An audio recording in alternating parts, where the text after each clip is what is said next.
So welcome. My name is Satya, and I thought that we could begin before I start talking at you. Thought we could just kind of arrive here together by just taking a few breaths, a few centering breaths, just to really prepare ourselves for hopefully receiving something, including me.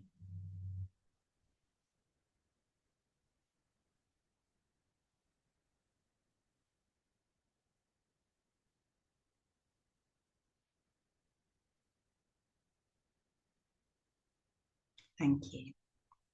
So welcome everyone in the room, and welcome to Clatty and Chris and Helen joining us online, and anyone who's watching later.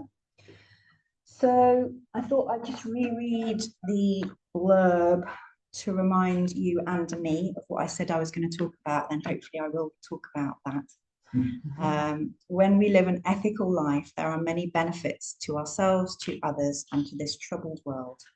And we are fallible beings. Doing the right thing is not always easy. How can we negotiate this? And what wisdom do Buddhist teachings have to offer? So I wanted to begin by speaking about three of my precept heroes. So the first was a man called Dave, and not this one. And when I first went into work many years ago now, I worked in the Prudential in a call center, and I was in my 20s, early 20s maybe. And you can picture some scenes, they just kind of stay with you, particular moments in your history. There's something important about them, so they really stay with you. I was sat in the break room with some other 20-something-year-old colleagues, and Dave, who also worked in the call center, was there, and he was maybe 5 years older than us, so I thought he was really old and mature. And we were gossiping. I remember that we were gossiping. I can't remember who we were gossiping about, or maybe there was like a complaining kind of mode to it. And I'd noticed this before, but I really noticed it this time, that when we did that, Dave went quiet. He just went quiet. He didn't say anything. He didn't look disapproving. And I really hated it. I felt so judged. So Dave, one of my precept heroes, who knows where he is now. And then Lizzy. Lizzy lives in Malvern. Some of you may even know her. She runs a vegan B&B, and she was a part of a group that we formed quite a long time ago, of people that were self-employed that wanted to kind of check in with each other and help each other out. And we took turns having it at different people's houses. And Lizzy was vegan. And this was way before I was vegetarian. This is way before I was vegan. And I can remember offering her a biscuit that wasn't a vegan biscuit and saying, "It's only got a bit of butter in it." And her response was, "No, thank you, it's fine." Very quiet, very non-judgmental. She just quietly went about being vegan. And I knew that she was.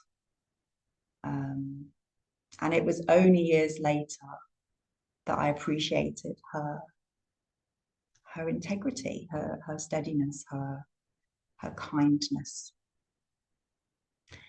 And then finally, my Nana, who died at the age of 100 a few years ago.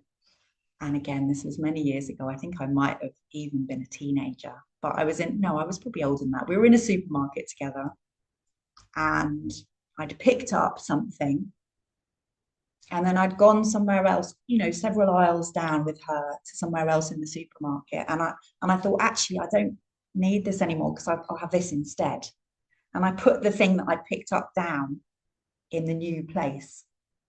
And she said something like, "Oh, if you want to take it back to where it was." And I said, "Oh, it's fine. They're paid. They're paid to do things like this. That's what they should be doing, taking things back that people have put in the wrong place." And again, she didn't tell me off. She just quietly picked it up herself and took it back to where it had come from. I feel moved just remembering that moment, because it was just, she was just being kind to the person that was going to have to do that and doing it for them, because it was me that had done it. She was being kind to that person. She was being kind to me by clearing up after me. So thank you, Dave. Thank you, Lizzy, and thank you, Nana. This is the topic that we're talking about today. It's kindness. It's how to be kind to ourselves, to other people, to the earth. So what are the precepts? The Buddha introduced the precepts, and he originally introduced them for his monastic followers, and he also introduced them for his lay followers, which is the people that, like us, who don't live monastic lives, and they're much simpler, the lay precepts. And he originally introduced them because he knew that if people lived in a particular way, they would be more likely to move towards enlightenment. So it was kind of about enlightenment. It was about a spiritual sort of journey towards waking up to the reality of life. And he had a lot of precepts for the monastic community. I think he kind of kept introducing them when people did something a bit naughty or something that wasn't really in line with the Buddhist teachings. He'd introduce a new precept. So I can't remember what's the one about the women in a lake can't. Nuns shouldn't touch their idols while they're washing their robes to the monks on the other side of the river. I always forget that one. Casper always remembers it.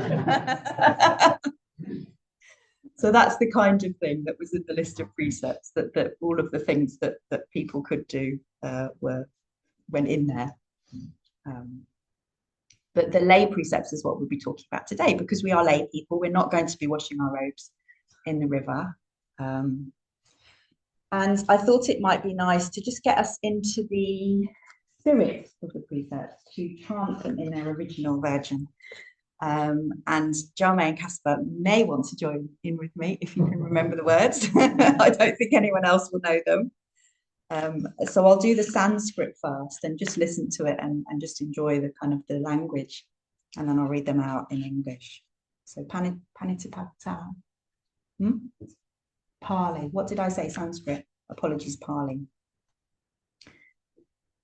Panatipata veramani sikapadam samadhiyami adinatana veramani sikapadam samadhiyami kamesu michachara veramani sikapadam samadhiyami musavada veramani sikapadam samadhiyami suramarya machapama daktana veramani sikapadam samadhiyami. Very well remembered. Such a beautiful tune, isn't it?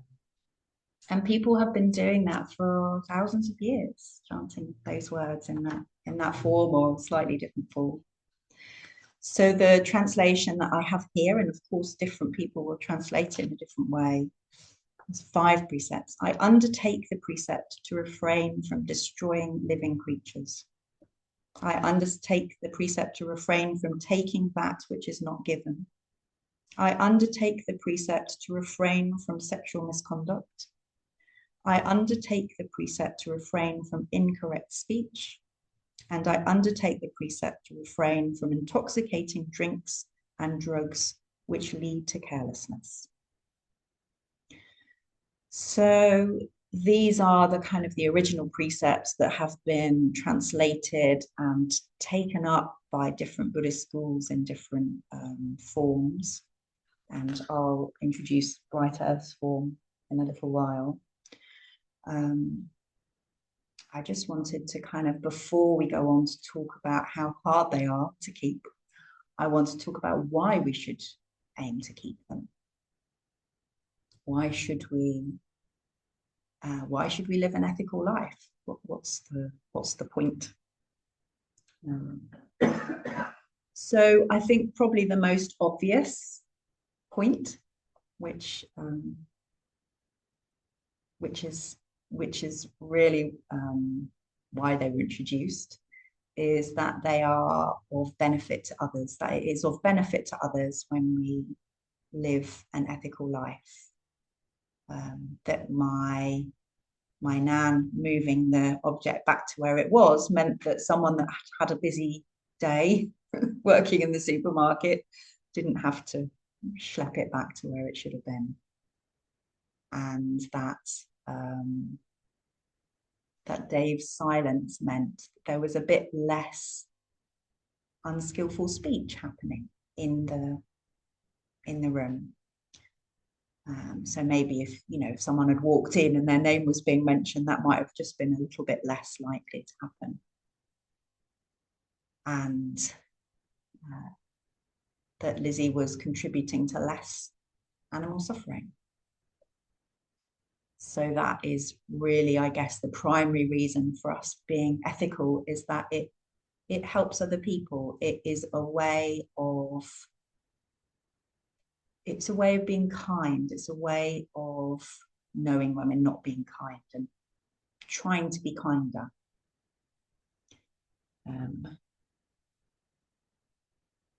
It's also, and it's taken me quite a long time to really understand this, it's also really good for us in various ways.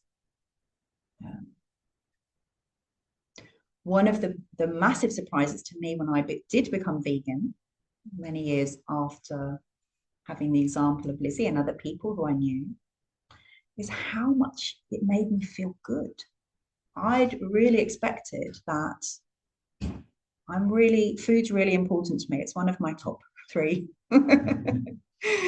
I just expected that when I became vegan, I would enjoy my food a little bit less. I just thought that was just the deal, and I was willing to suffer that. The big surprise for me was not only did I enjoy my food more, but I felt different about eating. I felt good. I felt good in a way that I didn't know that I was feeling bad until it had changed, if that makes sense. And I also understand all these years later that Dave he didn't have a smug look on his face. He didn't look smug. But my guess is that he felt better just not engaging in that gossip, in that kind of being a bit mean about other people.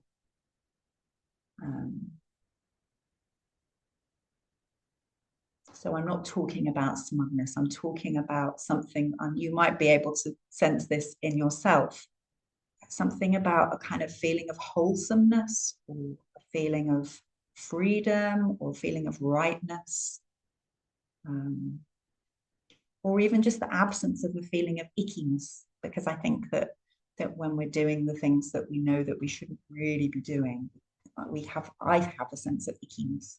I might be in denial about that for a long time, but it's still, the ickiness is in there somewhere. So it benefits others and it benefits ourselves. I'm just conscious I'm doing lots of hand movements. I hope that's not too much for people on the video. Maybe I should just put them down here. So the other thing that precepts are good for is the reason that I shared earlier, that they're good for our spiritual life, that they allow us to create the kind of conditions that are conducive to a maturing of our spiritual life. They allow us to become more awake. I don't want to say any more about that. Feels like a complicated one. I guess that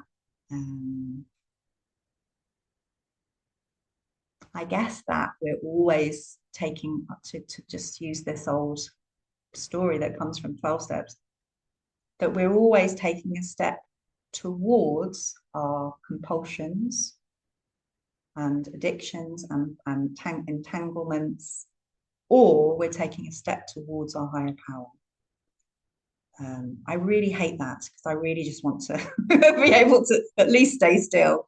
But the idea is that whenever we do anything, we're either moving in a direction of fear, or we're moving in a direction of love. And precepts help us to know the difference between those two. Precepts show us the kind direction. And as we move towards love, I would say we are also moving towards the Buddha, towards God, towards whatever it is in the universe that is good.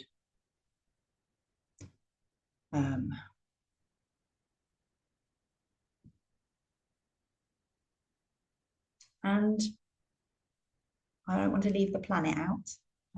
One of the things that's important to us here at Bright Earth is the earth. And living an ethical life helps us to live more lightly on the earth, which I'm hoping I don't need to sell that one to anyone at the moment.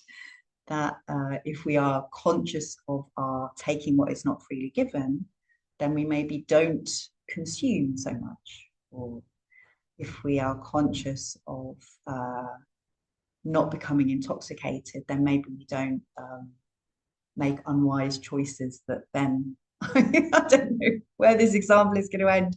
Maybe we get drunk and just, I don't know, hurt some plants or something. but that having a clear mind helps us to not affect our environment in a way that's worse than it can be, than it should be.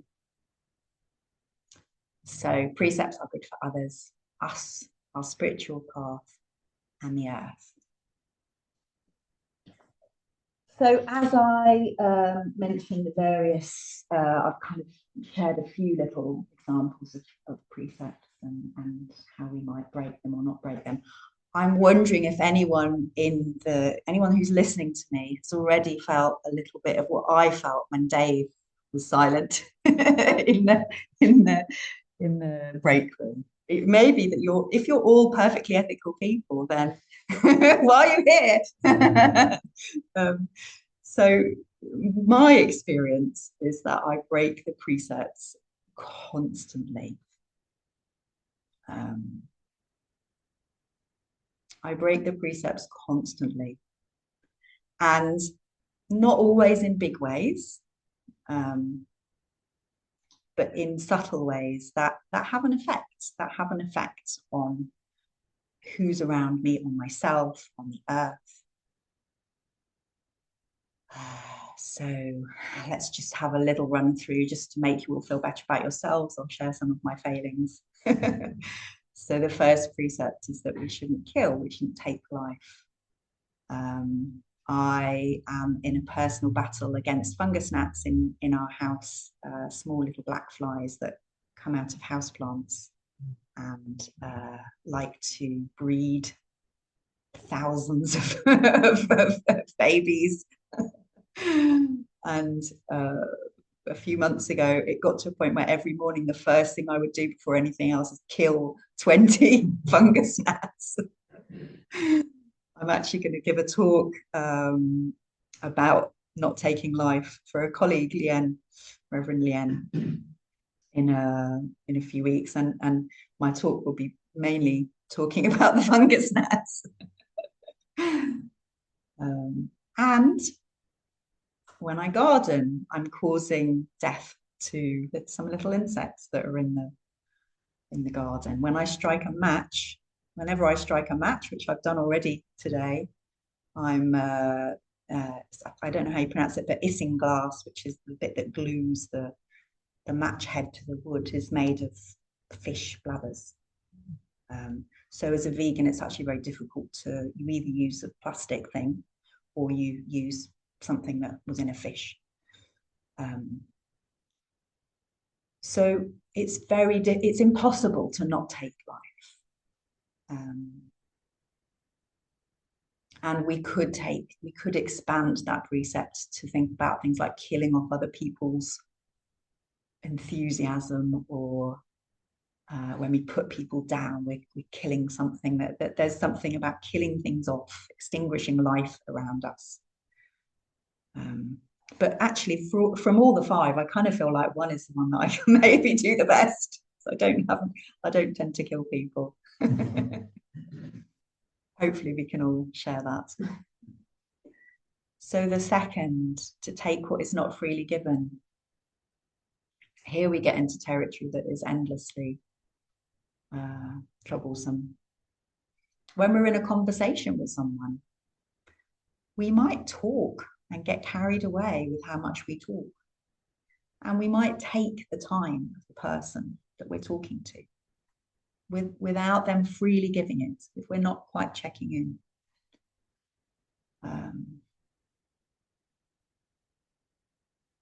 We might go to a museum and really enjoy it and just not put any money in the box that's there. That's allowed, it's not illegal, but we're taking something that someone is having to put money in that box, someone is having to support. Should I say we might come to practice and not put any money in the bowl? Is that a bit close to there are these kind of subtle ways that we just take advantage a little bit. It might be of someone else's kindness. It might be someone that puts themselves out in a way that's actually a bit harmful for them. But we just kind of keep saying, yes, thank you, I'll have that. Because we don't really feel able to say, no, actually, that doesn't feel fair because I know you're tired and I don't know, it's my turn. And money and possessions, and maybe we buy too much from the supermarket and then we have to throw some away. Taking what is not freely given is a biggie. The third one, sexual misconduct. Really, when we talk about sexual misconduct, we're talking about non-consensual sexual activity. So we're not talking about a particular kind of sexual activity that is not skillful, but we're talking about how is this for all the people involved? Is there power involved? What's the history of this, of our relationship with this person? Are we both on the same page in terms of what this is that we're doing? And it can also involve making other people feel uncomfortable by flirting in a particular way, or using our sexuality to get things. Maybe kind of I know that women especially have been trained in using their sexuality to get a bit of power, because it's like one of the only ways we've had. So we can maybe flirt, I can own this, flirt with the man that's in power and then get a bit of power that way. So it can be subtle again. Number 4. Oh God, number 4. Wrong speech. This is probably my worst. Wrong speech, unskillful speech. I sometimes think that if we were really skillful, we'd hardly say anything at all ever. We just go around saying, I love you. Only when we meant it. Yeah, unskillful speech is what we were doing when Dave was quiet. I don't think there's a problem in checking in with someone and sharing something that's troublesome to you about someone else in a confidential space. And yeah, I know I'm thinking about Ramvani here, who's much better at this than me, but maybe it's okay to just have a little bit of bitch sometimes, just in a very private, kind of contained way. Just as a way of letting off steam. You can see I'm still working on this one. But unskillful speech can incorporate all kinds of different things. It might be giving feedback when we haven't been asked for feedback. It might be offering advice when we haven't been asked for advice. It might be just feeling a little bit annoyed when we email someone and the annoyance just kind of slips into the communication. It might be fibbing a little bit or a lot. Many ways that we can be unskillful in our speech.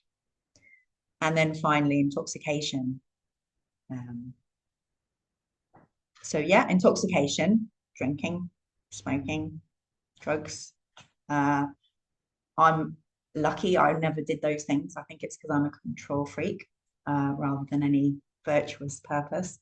But even so, intoxication can be sometimes when I get overexcited, I'm not that skillful because I just I'm kind of excited, so I maybe talk over people or do things a bit rash. We might be intoxicated by power. We might be intoxicated by, I'm thinking about the Buddha saying that you shouldn't really go to fairgrounds, or you can get intoxicated by that kind of entertainment. So intoxication is really anything that sort of really impairs our ability to make wise decisions. Okay, so I feel a little depressed now.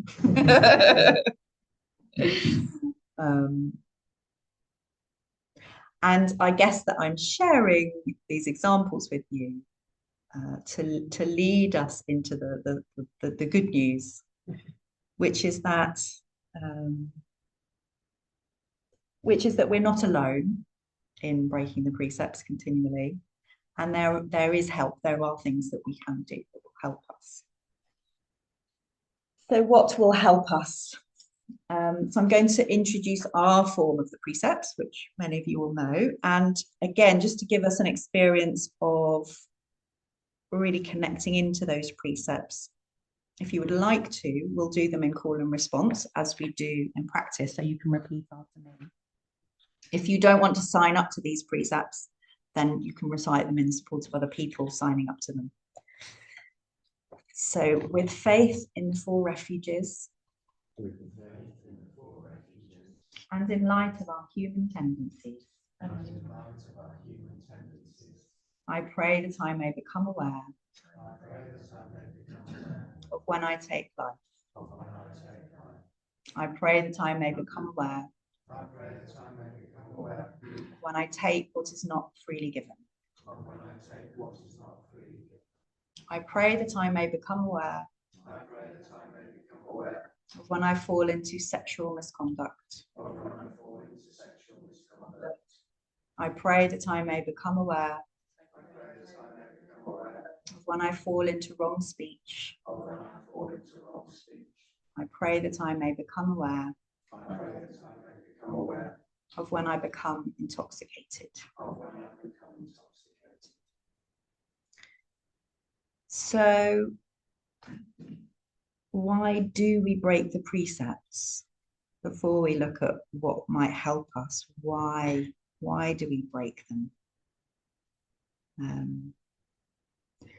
And my experience of why I break precepts is it always comes down to one thing, which is that I don't have enough faith. And another way of saying that is that I'm afraid. So there's something that I'm afraid of.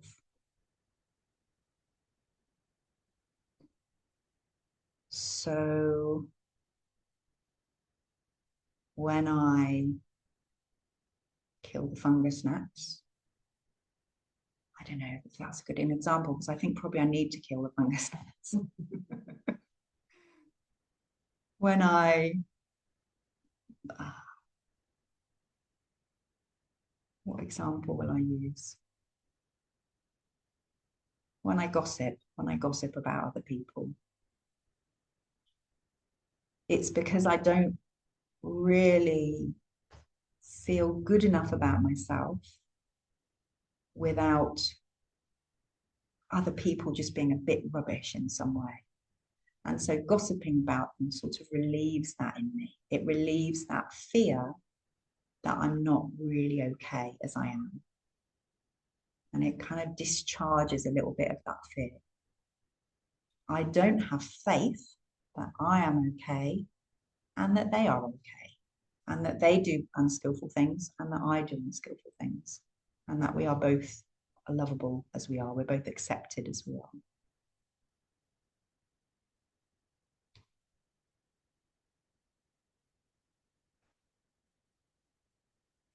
I'm just wondering if I need to say more about that kind of how that actually works, that we break the precepts because we don't have faith or because we're afraid. Maybe I'll just think of another example.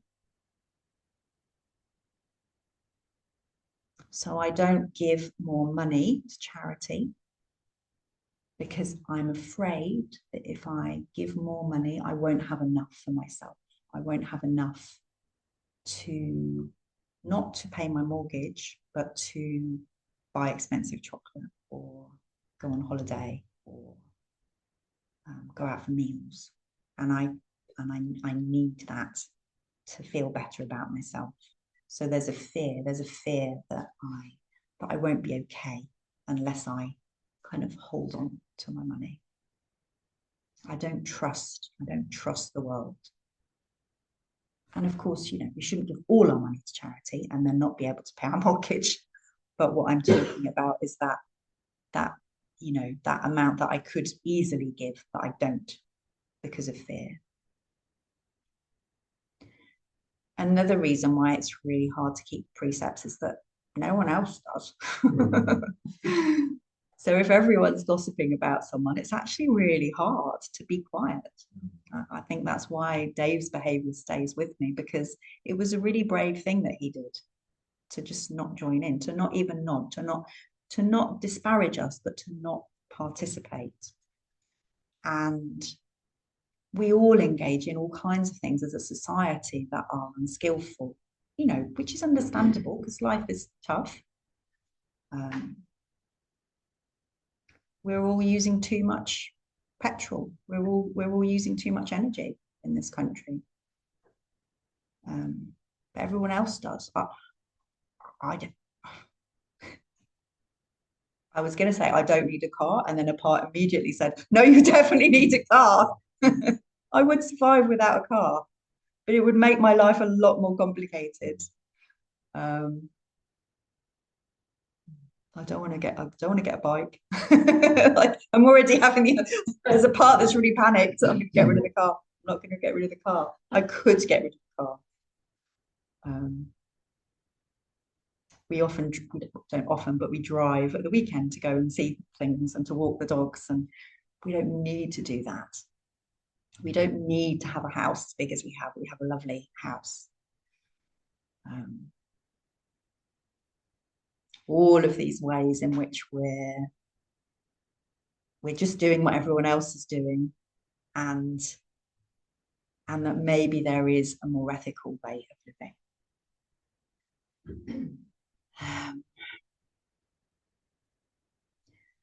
And it's thorny, isn't it? Because if we were to live, I sometimes say to people, if you want to live the perfectly ethical life, kill yourself, put yourself on the compost. That's probably the most, how the world will benefit the most certainly in terms of your not using carbon.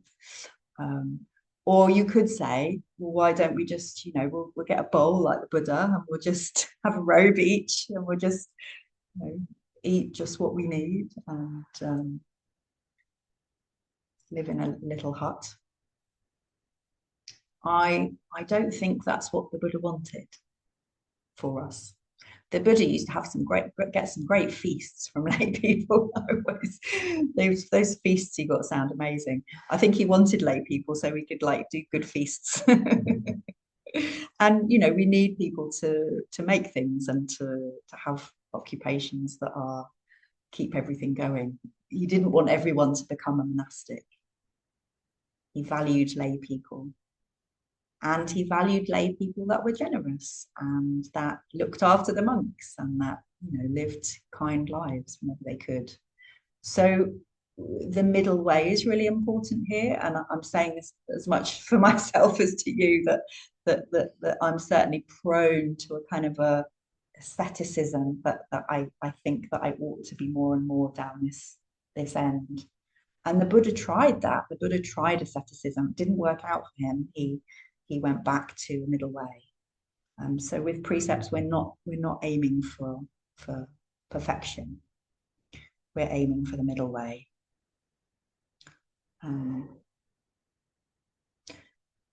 But it is true that it is very difficult to keep precepts, and it's very difficult for lots of really good reasons. The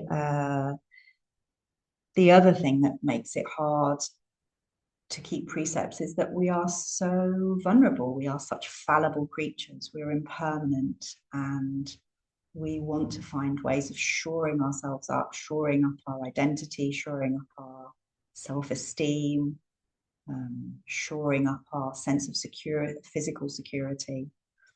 And some of the breaking of the precepts is like sneaky ways of doing that. It's like sneaky ways of getting a bit more stuff or a bit more praise or all of those kinds of things. So I will move on to how we can how we can help ourselves to keep the precepts without beating ourselves up, because beating ourselves up is not helpful. So the first thing, there's 4 things, or 5 things. We can associate with people who are also interested in keeping the precepts. And that is what we're doing here today. I'm guessing that you came to the talk not because you wanted to learn how to break them better. Maybe partly that, but because you were interested in what does it mean to live an ethical life and how can we do that. So we do that in this community, and other communities do it too, other spiritual communities, other communities, I'm thinking about activist communities, or I don't know, gardening communities, or any communities where there's this kind of shared sense of, we've come together here because we want to do something good. We want to, therapeutic communities, 12 steps, people who want to be kinder. It's so much easier to do those things, or to think about those things, or to reflect on those things when we have even one person that's interested in doing that with us. And it's not a common conversation. I don't think down the pub. I don't really go down the pub, but I'm guessing that not many people go down the pub and go, oh, so how'd you do with your 4th precept today? I don't think that's the kind of thing that gets talked about. So we gather with as many people as we can who are also interested in heading towards keeping the precepts. The second one feels really important to me, and it is the line that Sujatin, our colleague, offered us for the form of precepts that we use here. In light of my human tendencies. It's such a delicious line, because it reminds us, before we even go to those things that we're meant to be doing, that we're doing this in light of our human tendencies. And again, I can't speak about you and your human tendencies. My human tendencies are to self-protect, to shore up, to push things away, to be greedy, to be in denial. But that is the reality of how it is to be human. And so we approach the precepts with that as a foundation. That's like a kind of, that's a given, is in light of my human tendencies. And this helps us to be softer with ourselves, because especially if we're someone that's already prone to being self-critical, engaging with the precepts can really make that worse. I'm still doing lots of hand movements. The third is that we can do what the precepts ask us to do, that we can pray that we may become aware of when we break them. Because we will break all of them at some point. And there's a real difference between an unconscious taking of what is not given, for example, and a conscious taking of what is not given. That doesn't guarantee that we're going to be able to not take what is not given, but it moves us from kind of acting out, I guess, or just a sort of unconscious being in the world, into a place where we can make a choice. We might not be able to make a choice, but we can know that we're not able to make a choice. Even that is helpful. So even if we're powerless to change something, we can know that we're powerless to change it right now. And that's really crucial. Self-awareness is massively important. When we do feel that we are unable to change, we can, especially then, but also anytime, we can lean into refuge. So in this tradition, we have 4 refuges. We take refuge in the Buddha, the Buddha's teaching, the community, and the earth. And we know that these things are steady. We have an experience over time of these things holding us and helping us to be calmer and more patient. And when we experience that refuge, we're more likely to be able to make free choices about those difficult things. Something I do that I find really helpful too is if I'm not able to make a good decision, if I'm not able to stop doing something that's harmful, I will ask the Buddha to help me with that, or I'll hand it over to the Buddha. I'll say, look, I'm not able to do this right now. I'm handing it over to you. Please just help me in whatever way you see fit, and then just wait. And then finally, something that's really important in this community is that we begin to have an experience of being accepted just as we are. And I want to really juxtapose those two things, that we break the precepts all the time in myriad of ways. The Buddha sees that, and the Buddha accepts us just as we are. Because the Buddha really gets why we're breaking the precepts. The Buddha really gets it. And the Buddha feels sad when people break precepts, because the Buddha doesn't want unkindness in the world. The Buddha doesn't want harm and violence. And the Buddha knows that we are doing the best we can, and that in order to change, it's much more helpful to be met and understood and feel cared for than it is to have somebody criticizing us. And I believe that so deeply. Even people or parts of us that are doing the worst things. And of course, we need boundaries. Of course, we need to say no, and we need prisons, and we need to contain behavior sometimes. But if we can get curious about why is this happening? Why are those precepts being broken? I read a really beautiful book about, it was a horrific book, but it was a book about the prison population in America and how massively increased it is, and how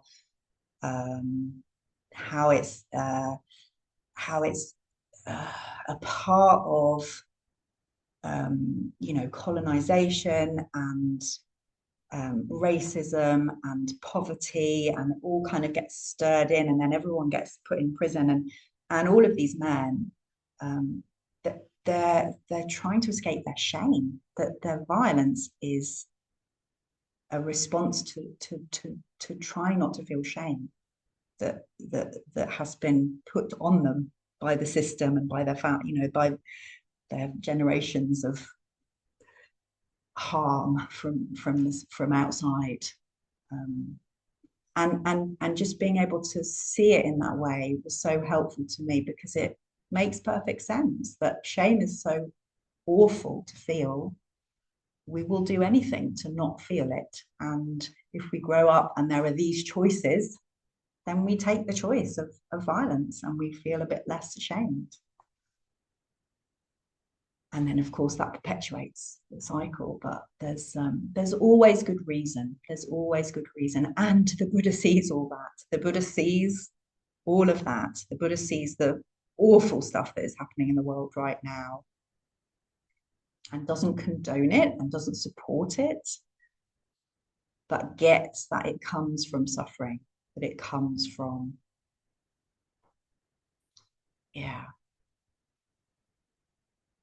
men who have no other recourse to feeling power, to feeling any power at all, than bombing other countries. So I'm going to back away from politics now. So these 5 things, we have a friend or a community of friends who are interested in being more kind and how that plays out in us.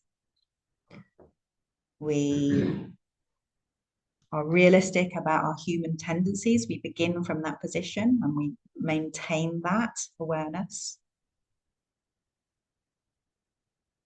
We become aware of when we do break them, maybe at the time, maybe later, maybe years later, with my not moving my object back in the supermarket. We can take refuge in whatever it is that we take refuge in that is good. And that can be Buddhist refuge, and that could be the earth, it could be philosophy, it could be the good of humankind, could be animals. Thinking about you, Catty. And we know that we are loved just as we are, regardless of whether that feels possible or not. So I'm bringing us to a close now. We'll maybe have a little time for questions if there are a couple of questions. Keeping the precepts is a good thing to do. Keeping the precepts is really bloody hard. There are things that we could do to help us to keep the precepts.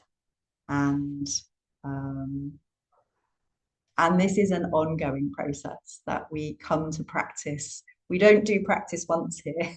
We do it week after week after week for 11 years. And many, many people have been practicing Buddhism and other forms of practice for millennia, because it's an ongoing process. We investigate ourselves, we see the way we're behaving, we get curious about that, we're kind, we try something a bit different, we heal things that need healing, and we move in this direction that the Buddha kind of pointed us towards, which he knew was a good direction to move in. He knew that it would make us happier and would make other people happier.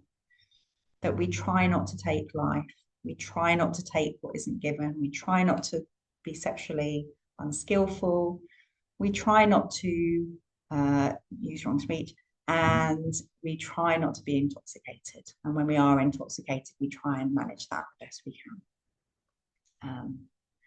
So just before we finish, maybe you might want to think of one of the precepts that you think you are maybe not so amazing at. And just wonder about how you might apply those 5 things to that area of your life, and how you might gently and lovingly change some of your behavior in that area. It might be a very practical thing, it might be a relational thing. I think I'm going to probably look at my donations to charity again. Namo Meet Boo. Thank you for your ears. You've paid beautiful attention to me. Well, that's what it's looked like. I don't know what's been happening inside your heads, but there's quite a lot to pay attention to something for a long time. So thank you. And does anyone have any questions at all? Got about 5 minutes. We'll finish backwards too.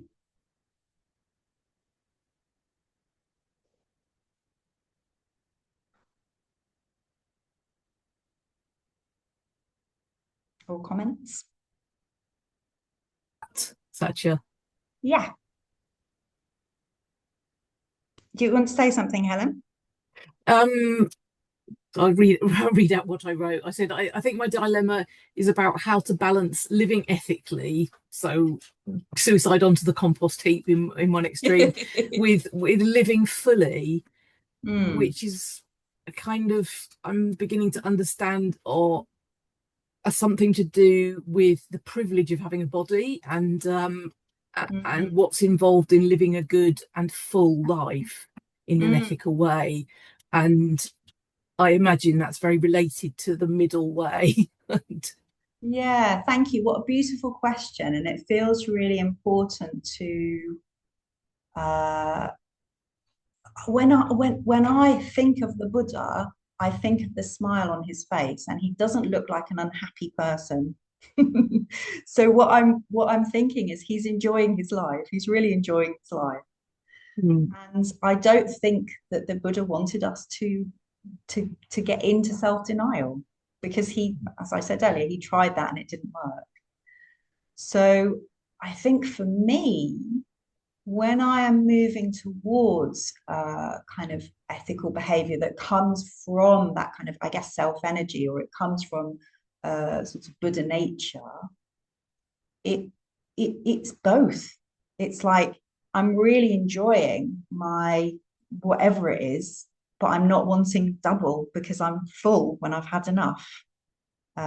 Or I get it and I actually feel like, oh, I don't really want this. I want to give it to someone else today. So I think for me, those two things are less in conflict than we might think. And that sometimes when I do want more, it's because there's that fear in me, that sort of wanting to kind of hold on to things. And it's not a sort of a free pleasure. Does that make sense? Yes, that's very helpful. Thank you. And I'm also thinking of a book that I really love by my colleague Kim Allen about renunciation. I can't remember the name of it. You can't remember the name of it. Kim Allen, who's written a book about renunciation, and it's just written really beautifully because it kind of explains how renunciation is a pleasure. It's not actually a denial. That's the kind of spiritual life I'm interested in, is the kind of spiritual life where the Buddha gets to go and feast, but he doesn't eat so much that he feels terrible the next day, and he's very grateful, and he doesn't start expecting feasts.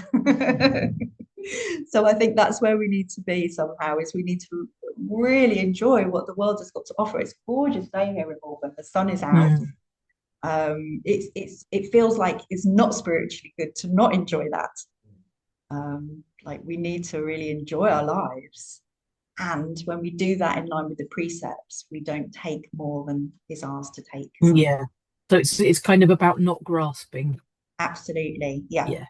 Just being aware of when that does come in, and not being unkind to ourselves when it does, because it will, because we're human with human tendencies. Thank you. Thank you. Lovely question. Very quick question. If not, we will finish. Okay, I think we will probably pause there. If you do have anything urgent, you can always let me know. Thank you again for being here. Namomi Taboo.